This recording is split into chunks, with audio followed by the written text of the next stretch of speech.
Sobat Maestro, sesaat lagi kita akan mendengarkan program acara Renungan Hari Sabat bersama Advent Vision Media Ministry yang dibawakan oleh pendeta.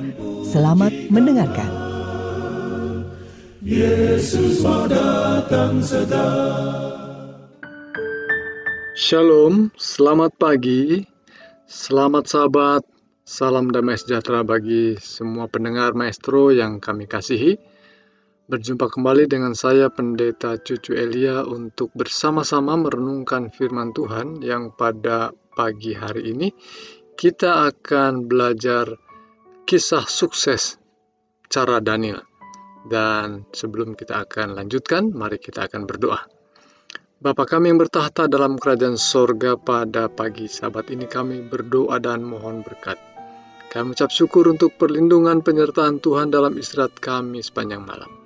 Dan kami juga memohon bimbingan Roh Kudus ketika kami membaca dan merenungkan firman Tuhan. Biarlah ini menjadi berkat dalam pertumbuhan iman kami. Dalam nama Yesus Kristus kami berdoa. Amin. Saudara-saudaraku yang dikasihi oleh Tuhan, bila mana kita melihat seorang pemimpin seperti pimpinan negeri kita, Presiden Joko Widodo, kita melihat kehidupannya yang berasal dari seorang atau keluarga golongan yang dapat kita katakan bukan orang kaya. Ya. Beliau adalah seorang yang dilahirkan dari keluarga biasa-biasa saja, mampu untuk berdiri sendiri dan menyekolahkan anaknya, sehingga Bapak Presiden Joko Widodo telah menjadi seorang yang berguna setelah menjalani pendidikan dan lulus dari Fakultas Kehutanan dan menjadi seorang tukang kayu, dan kemudian berhasil menjadi pemimpin di Solo, pemimpin di Jakarta, dan kemudian menjadi pemimpin negeri kita ini. Saudaraku, saya melihat dan menyebut itu adalah sebuah keberhasilan. Dan saudaraku sekalian, siapakah di antara kita yang hidupnya tidak mau berhasil? Tentu kita mau menjadi seorang yang sukses. Dan apa yang disebutkan dengan sukses bagi saya adalah seorang yang menjadi berguna dan sangat berguna bagi orang lain. Itulah sukses dalam pandangan saya. Saudaraku, mari kita belajar firman Tuhan yang merupakan sebuah kisah yang dituliskan oleh Nabi Daniel yang menceritakan dirinya sendiri bagaimana dia menjadi seorang yang sukses. Mari kita belajar dari kitab Daniel pasal yang pertama. Saudaraku, cerita pasal pertama dari Daniel adalah cerita tentang bagaimana Daniel dan kawan-kawannya menjadi tawanan dari kerajaan besar, kerajaan Babylon. Mereka, bangsa Israel, adalah salah satu bangsa yang juga ditawan di negeri Babylon, menjadi orang buangan, menjadi orang yang dikuasai oleh negara yang lain. Mereka tidak punya kewenangan apapun kecuali mereka tunduk pada perintah dan apa yang diwajibkan sebagai warga negara Babylon. Mari kita lihat ayat yang pertama. Pada tahun yang ketiga pemerintahan Yoyakim Raja Yehuda, datanglah Nebukadnezar Raja Babel ke Yerusalem lalu mengepung kota itu. Tuhan menyerahkan Yoyakim Raja Yehuda dan sebagian dari perkakas-perkakas di rumah Allah ke dalam tangannya. Semuanya itu dibawanya ke tanah Sinear di dalam rumah dewanya. Perkakas-perkakas itu dibawanya ke dalam perbendaharaan dewanya. Saudaraku sekalian, inilah awal daripada cerita Nabi Daniel. Menunjukkan bahwa dia berada bersama para tawanan dan buangan yang dibawa ke negeri Babel. Saudaraku sekalian, tentu menjadi seorang tawanan, menjadi seorang buangan tidak banyak yang bisa dibuat. Tetapi berbeda dengan Daniel dan kawan-kawannya. Apa yang membedakan? Mari kita lihat cerita ini selanjutnya. Saya melihat bahwa apa yang dilakukan Daniel dan kawan-kawannya adalah mau belajar dan mau sungguh-sungguh meningkatkan pengetahuannya, menjadi orang yang bisa berguna di negeri buangan, di negeri tawanan. Bertepatan, raja yang memimpin negeri Babylon ini negeri yang hebat, yang besar ini adalah seorang yang memang memiliki wawasan yang luas. Karena dia bukan hanya seorang pahlawan yang gagah perkasa, Raja Nebukadnezar adalah seorang politikus yang hebat, negarawan yang luar biasa, dan dia juga adalah seorang seniman dan arsitektur yang luar biasa. Dari mana dia punya pengetahuan seperti itu? Tentu dengan belajar, saudaraku sekalian. Dan dalam memimpin negerinya, dia tahu bahwa pengetahuan itu begitu penting, sehingga dia memilih orang-orang yang punya pengetahuan itu dikumpulkan. Orang-orang yang dianggap sebagai orang pintar, orang-orang yang punya pengetahuan yang lebih banyak daripada yang lain, rupanya itu adalah orang-orang keturunan bangsawan. Dan sama seperti di negeri kita pada zaman jajahan, saya kira banyak orang yang berpengetahuan adalah mereka yang keturunan bangsawan. Rakyat jelata mungkin hanya lulus SD saja. Namun demikian, kita lihat dalam cerita ini, Nebukadnezar melihat ada kesempatan untuk membangun negerinya dengan mendidik orang-orang menjadi berpengetahuan. Pengetahuan yang luas akan menolong membangkitkan dan menjadikan negeri yang hebat. Dan itulah yang diyakini, sehingga dalam cerita ini, pasal 1 dikisahkan bahwa raja menyuruh seorang yang bernama Aspenas, kepala istananya, untuk membawa beberapa orang Israel yang berasal dari keturunan raja dan kaum bangsawan, yakni orang-orang muda yang tidak ada sesuatu cela, yang berperawakan baik, yang memahami berbagai-bagai hikmat, berpengetahuan banyak, dan yang mempunyai pengertian tentang ilmu, yakni orang-orang yang cukup, yang cakap, untuk bekerja dalam istana raja, supaya mereka diajarkan tulisan dan bahasa orang Kasdim. Lihat saudaraku, mereka adalah orang yang berpengetahuan, orang berpendidikan, dan mereka harus dididik kembali mengenai tulisan dan bahasa orang Kasdim. Raja perlu untuk mendidik dalam budayanya mereka, supaya mereka memiliki satu visi. Itulah maksud daripada Raja Nebukadnezar. Ayat yang kelima. Dan raja menetapkan bagi mereka pelabur setiap hari dari santapan raja dan dari anggur yang biasa diminumnya. Mereka harus dididik selama 3 tahun, dan sesudah itu mereka harus bekerja pada raja. Saudaraku, raja mau orang-orang yang bekerja padanya adalah orang-orang yang terdidik. Itu sebabnya dia membuat sebuah program upgrading. Apa yang dimaksudkan? Raja menetapkan sebuah program pendidikan untuk mendidik orang-orang muda untuk mencapai pengetahuan yang lebih baik, yang terbaik dari semua bangsa di negeri manapun. Itulah tentu tujuannya. Bangsa itu akan dibangun dengan sebuah kekuatan yang besar kalau orang-orangnya terdidik, orang-orangnya sekolah. Mari kita lihat saudaraku sekalian, dalam pasal 1 ini memang konsep pendidikan sangat erat sekali. Sangat menjadi sebuah topik yang menarik dalam pasal 1 ini. Karena ada beberapa kata yang muncul terkait dengan dunia pendidikan, dunia sekolah. Yang pertama tadi adalah ayat yang saya sudah baca mengenai diajar tulisan dan bahasa orang Kasdim. Ini budaya, saudaraku sekalian, diajar. Dan kemudian kata yang kedua adalah dididik, Artinya ini sebuah kata yang merujuk pada pendidikan, sekolah, Lalu kata yang lain yang muncul pada ayat yang ke-20, bahwa mereka dihadapkan kepada raja, ini seperti sebuah defense, dan kemudian didapati lulus mereka, dan lulusnya ini cum laude, seorang yang lulus dalam kecerdasan yang luar biasa, bahkan dikatakan 20 kali lipat. Dan kata cerdas dan orang berilmu adalah sebuah petunjuk bahwa pasal ini merujuk pada sebuah tema penting, yakni pendidikan.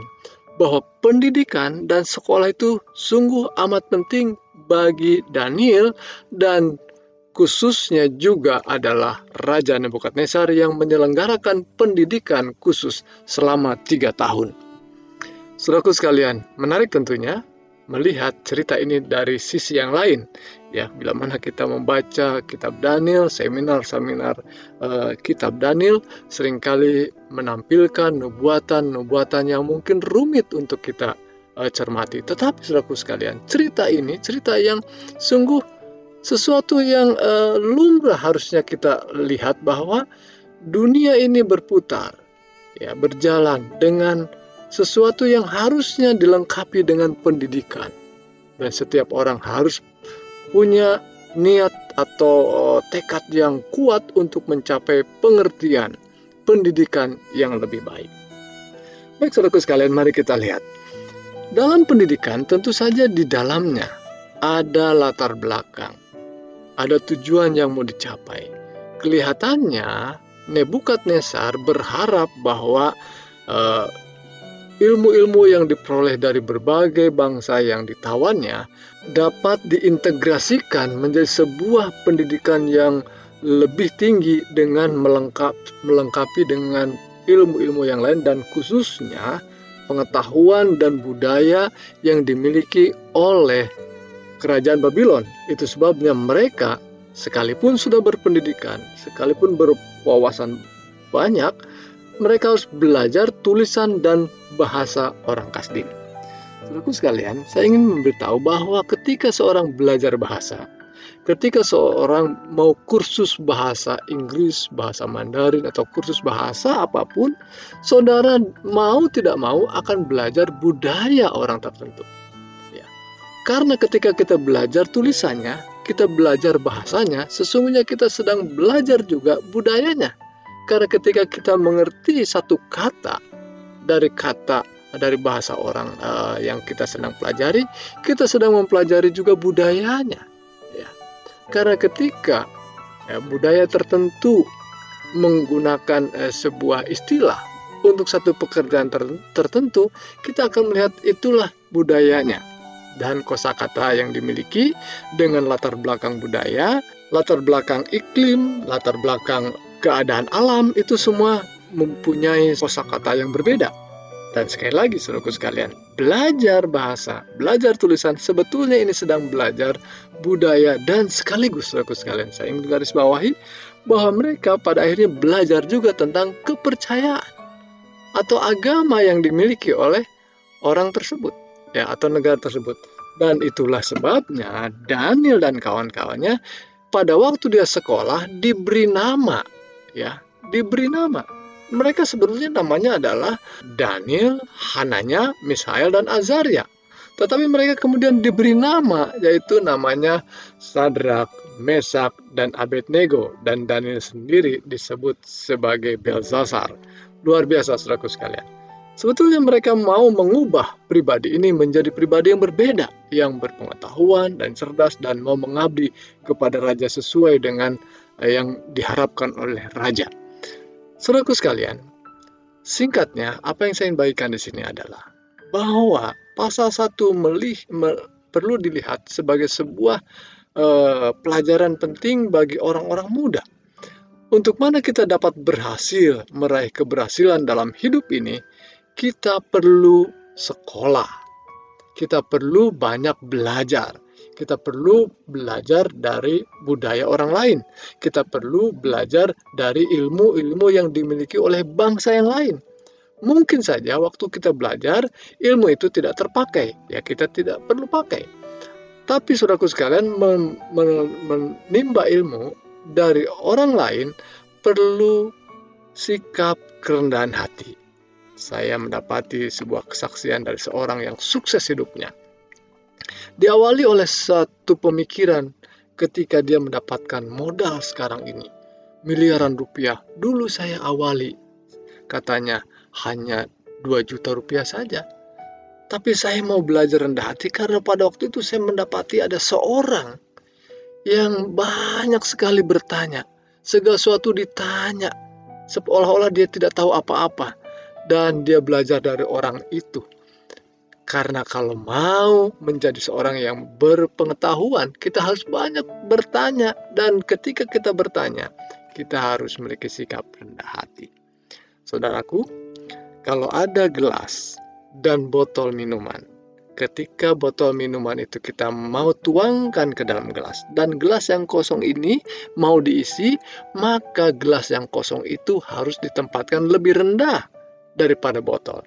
Maka saudaraku sekalian, air akan tertumpah, minuman itu akan tertumpah ke gelas itu.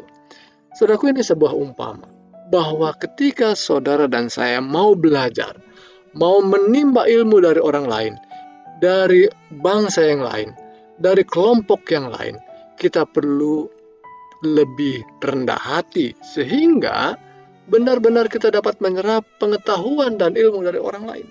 Saudaraku, sekarang sementara dalam masa pandemi, sulit sekali kita mendapatkan ilmu pengetahuan untuk duduk di sekolah, bertemu langsung. Namun, ilmu itu begitu berjubel, saudaraku sekalian. Dalam kesempatan kita yang sama melalui sifatnya dunia maya atau online, kita bisa belajar banyak hal. Dari media-media sosial yang kita bisa temukan, banyak hal orang bisa memberikan pelajaran yang baik buat kita. Pelajaran yang jahat pun ada juga. Tetapi tentu oleh tuntunan Roh Kudus kita mau mencari hal yang baik yang dapat membangun hidup kita dan membangun iman kita, saudaraku sekalian. Baik, mari kita lihat kembali kepada ayat-ayat firman Tuhan dalam Daniel pasal 1. Dikatakan ayat yang ke-17. Kepada keempat orang muda itu Allah memberikan pengetahuan dan kepandaian tentang berbagai-bagai tulisan dan hikmat. Sedang Daniel juga mempunyai pengertian tentang berbagai-bagai penglihatan dan mimpi. Saya ingin garis bawahi kata penglihatan dan mimpi. Sebab melihat kata atau frase penglihatan dan mimpi dalam bahasa Inggris, tentu kata ini bisa saya terjemahannya menjadi vision, penglihatan, mimpi atau dreams. Jadi saudaraku sekalian, mereka yang sekolah, mereka yang mau menambah pengetahuannya, mereka pada akhirnya dilengkapi oleh Tuhan dengan visi, dengan dream, dengan impian yang untuk mencapai sesuatu yang lebih baik ke depan. Jadi saudaraku sekalian, kita perlu memiliki mimpi itu. Kita perlu memiliki visi ke depan, dan pengetahuanlah yang menolong kita untuk melihat keberhasilan di depan. Dan saudaraku sekalian, mereka yang berhasil selalu mereka selangkah lebih cepat dari banyak orang. Kenapa? Karena mereka melihat sesuatu yang belum dilihat orang lain. Itulah visi. Mereka bisa melihat apa yang diimpikan oleh seseorang dan orang lain belum memimpikannya. Mimpi pun belum, saudaraku sekalian. Nah, penglihatan dan mimpi yang dikatakan dalam Daniel pasal 1 tadi menolong saya untuk melihat bahwa kita perlu memiliki visi dan mimpi. Namun di dalam mendapatkan visi dan mimpi, saudaraku, sebetulnya kita sedang belajar hal yang lain daripada maksud daripada kata itu, yaitu sesuatu yang pernah terjadi. Penglihatan itu bisa saja adalah penglihatan dan mimpi pada masa yang lalu. Dan Daniel seringkali melihat seperti itu. Itu sebabnya saudaraku sekalian, bahwa seseorang yang memiliki visi dan mimpi tadi adalah seorang yang juga mengetahui, memahami masa yang lalu. Ya, sejarah. Seringkali orang melakukan pembaharuan dan lupa sejarah, seringkali pembaharuannya menjadi ngaco.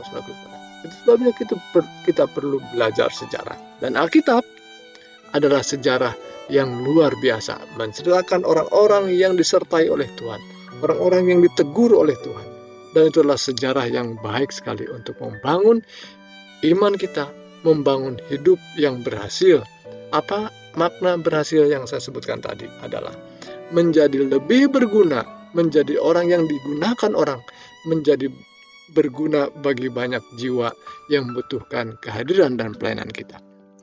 Jadi saudaraku sekalian, Daniel pasal 1 adalah sebuah cerita yang menolong orang-orang muda untuk melihat keberhasilan. Dan juga orang-orang tua atau orang-orang dewasa yang kini punya anak-anak, jangan lupa, sisihkan selalu. Sisihkan dana yang kita dapat gunakan untuk membesarkan anak-anak kita dalam pendidikan yang baik, pendidikan yang benar, supaya mereka dapat meraih pendidikan yang lebih tinggi, sesuai dengan kemampuan yang Tuhan berikan kepada keluarga kita. Saudaraku, inilah renungan kita pada pagi hari ini. Kiranya Tuhan menolong dan berkati kita. Mari kita berdoa. Bapa yang bertahta dalam kerajaan sorga, pada pagi hari ini kami mengucap syukur untuk berkat firman Tuhan, untuk melihat sisi yang lain dari cerita Nabi Daniel.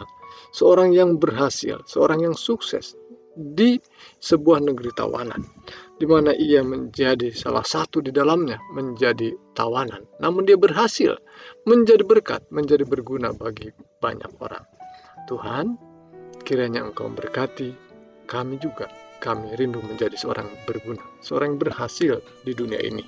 Dan Tuhan berkati kiranya saudara kami yang mungkin lemah dalam hal ini. Tuhan kuatkan mereka, teguhkan untuk bergantung berharap pada Tuhan. Dan khususnya saat pandemi saat ini Tuhan, tolong kami untuk penuh dengan semangat. Dan demikian juga saudara kami yang dalam keadaan sakit karena terpapar penyakit oleh karena COVID-19 ini. Jamahan tangan Tuhan kiranya memberikan kekuatan dan kepulihan. Bagi siapapun saat ini yang mendengarkan siaran ini, Tuhan kiranya Engkau menolong mereka, menjamah mereka, dan berikan kekuatan. Inilah doa dan pengharapan kami. Dalam nama Yesus Kristus kami berdoa dan bersyukur. Amin.